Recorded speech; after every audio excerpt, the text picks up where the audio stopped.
5 محرم الحرام کو کربلا میں امام حسین علیہ السلام اور ان کے قافلے پر ظلم کی گرفت مزید تیز ہو گئی۔ اس دن یزیدی لشکر کی تعداد میں اضافہ ہوا اور عمر بن سعد نے شمر اور شبس جیسے ظالم سرداروں کو مزید کمک کے ساتھ کربلا بھیجا۔ ان کا مقصد یہ تھا کہ امام حسین کو مکمل طور پر محصور کر دیا جائے تاکہ نہ وہ جنگ سے بچ سکیں اور نہ ہی ان کے ساتھیوں کو کوئی مدد پہنچ سکے۔ اسی دن ابن زیاد کے حکم پر فرات کے کنارے پر پہرا سخت کر دیا گیا اور امام حسین کے خیموں کو پانی سے مکمل طور پر محروم کر دیا گیا۔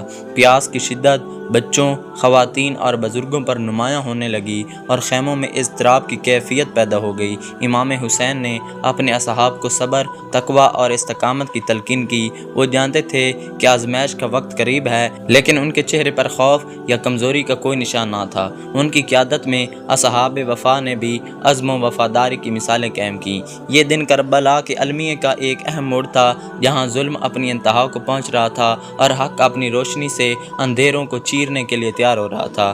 پھر دوسرے دن 6 محرم الحرام کا دن کربلا کی تاریخ میں ایک اور سنگین موڑ تھا، جب یزیدی افواج کی تعداد میں غیر معمولی اضافہ ہوا اور امام حسین کے گرد گھیرا مزید تنگ کر دیا گیا۔ اس دن ابن زیاد نے خولی بن یزید، کعب بن الحر اور حجاج بن حر جیسے سرداروں کو ہزاروں سپاہیوں کے ساتھ کربلا روانہ کیا۔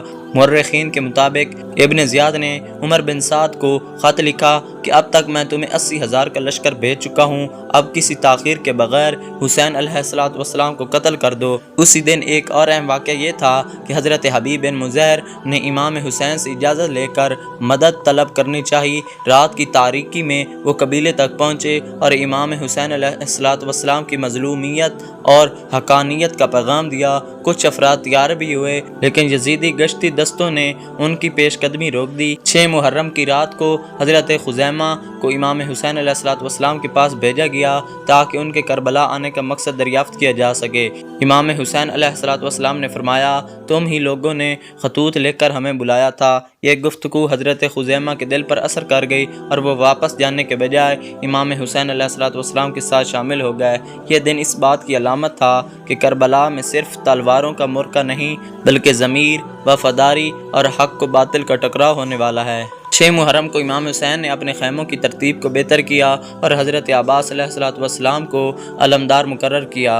امام حسین نے اپنے اصحاب کو ایک بار پھر صبر، وفاداری اور قربانی کی تلقین کی۔ خیموں میں پیاس کی شدت بڑھتی جا رہی تھی اور بچوں کی سسکیاں دل چیر دینے والی تھی۔ اسی دن حضرت زینب علیہ السلام نے امام حسین علیہ السلام سے سوال کیا، بھائی جان، کیا ہم کل زندہ ہوں گے؟ امام حسین علیہ السلام نے فرمایا، بہن صبر کرو، اللہ کی رضا میں راضی رہو۔ یہ مکالمہ کربلا کی روحانی گہرائی کو ظاہر کرتا ہے۔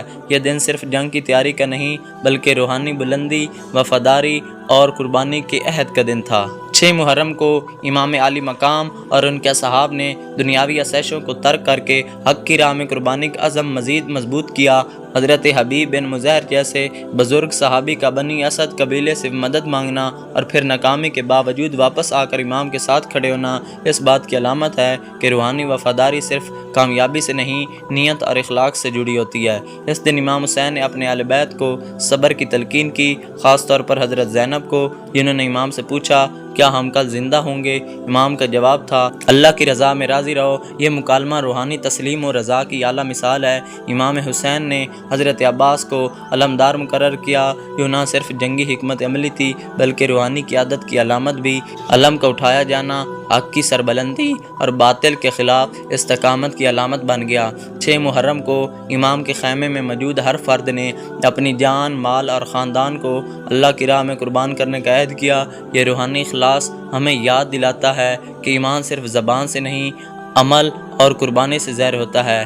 جیسا کہ ایک مضمون میں بیان کیا گیا ہے، کربلا کا سب سے روشن پیغام یہی ہے کہ موت سے بے خوفی اور جان و مال کی بے پرواہی حقیقت میں وہ پاکیزہ جذبہ ہے جس کے بغیر کوئی بھی تحریک قائم نہیں رہ سکتی۔